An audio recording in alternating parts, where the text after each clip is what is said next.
Gamification has a driver of motivation in the organizations, a bibliometric literature review. The presentation will start with a brief introduction and theoretical background, then the methodology used will be explained, and then the results and conclusions that we reached. With the evolution of technology, it's expected to assume that organizations are to identify the best opportunities among the new practice and try to integrate them in their environment. Motivation to do something is a trait that may differentiate the ability of one's capability to be successful in the achievement of a task or not.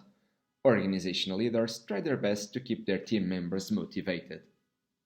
Gamification is one of these practices, with rising popularity being applied more frequently over time. From companies to teachers in higher education institutions, many were those among the interested in using this approach in their activities seeking to maximize their employees' motivation and students' engagement. The term gamification was first mentioned by Nick Pelling to describe his work as a consultant more fun. However, this term only started to attract widespread attention in non-gaming context in 2010. So, we can define gamification as the application of lessons from the gaming domain to change behaviors in non-game situations. Gamification may be applied in different areas. In education, with the application of activities like Kahoot, in tourism marketing, and many others such as healthcare, sustainability, or even transportation. As for organizations, adoption of work gamification arises from the assumption that such incentives increase worker motivation and performance. As organizations always look to maximize the efficacy of their internal systems, gamification is a growing tendency among work contexts, with employers realizing that much of the elements associated with it may be transferred to an enterprise environment. We can say that work gamification is about applying game features in the work context to improve worker performance, and the most common game mechanics in the entrepreneurial world include achievements, exercise, community, synchronizations, time, and luck. Motivation may be divided into two categories: intrinsic motivation and extrinsic motivation. Gamifications combines those two. Gamification activities may be polarizing. On one hand, elements such as scoreboards or badges may improve extrinsic motivators' results. On the other hand, a crowding out effect may surge on intrinsic motivators and jeopardize the desired outcomes.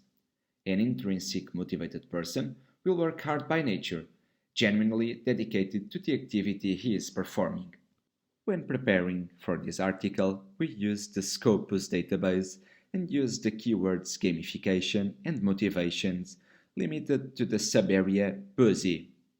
We found 161 documents based on publications from 2013 to 2021.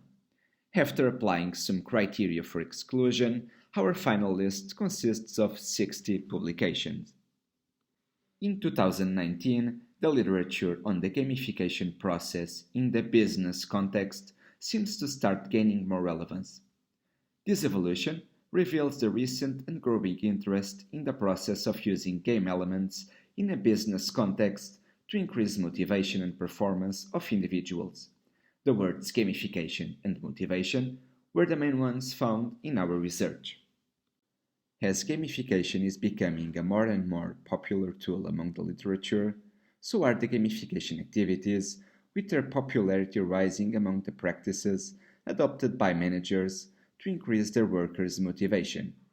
Extrinsic motivators, such as higher salaries or other rewards, may be effective, but some dangers should be highlighted. Because when the reward stops, usually the behavior also stops.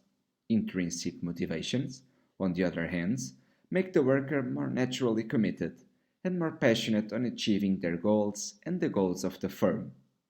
As the literature has been growing since 2013, we may conclude that, as the interest grows in this subject, so are the organizations becoming more aware of the benefits of using these practices. So, thank you all for your time, and if you did like this work, we invite you to read our full paper.